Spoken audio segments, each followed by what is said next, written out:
अहमदनगर मनपा कामगार युनियनच्या प्रभारी अध्यक्षपदी निवड झालेले जितेंद्र सारसर आणि बाबासाहेब मुदगल यांनी आपल्या पदाचा पदभार स्वीकारला।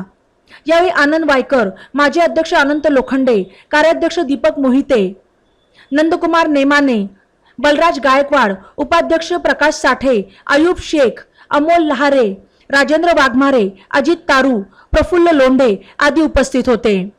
माजी अध्यक्ष अनंत लोखंडे यांनी राजीनामा दिल्यानंतर सर्व कर्मचाऱ्यांनी एकत्रित निर्णय घेत प्रभारी अध्यक्ष म्हणून जितेंद्र सारसर आणि बाबासाहेब मुदगल यांची निवड केली। दरम्यान कुठलेही प्रश्न प्रलंबित राहणार नसून युनियन नेहमीच कर्मचाऱ्यांच्या सुखदुःखात सहभागी राहील। मनपा कर्मचाऱ्यांचा 7व्या वेतन आयोगाचा प्रश्न शासन दरबारी प्रलंबित असून आचारसंहिता संपल्यानंतर तोही मार्गी लागेल असे यावेळी बोलताना जनरल सेक्रेटरी आनंद वायकर म्हणाले।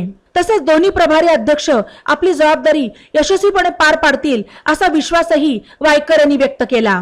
सर्वांना सोबत घेऊन मनपा कामगारांचे विविध प्रश्न मार्गी लावू असे मनोगत अहमदनगर मनपा कामगार युनियनचे नूतन प्रभारी अध्यक्ष जितेंद्र सारसर आणि बाबासाहेब मुदगल यांनी व्यक्त केले। ई नवा मराठा यूट्यूब चॅनलला सबस्क्राईब करा आणि बेल आयकॉनवर प्रेस करा।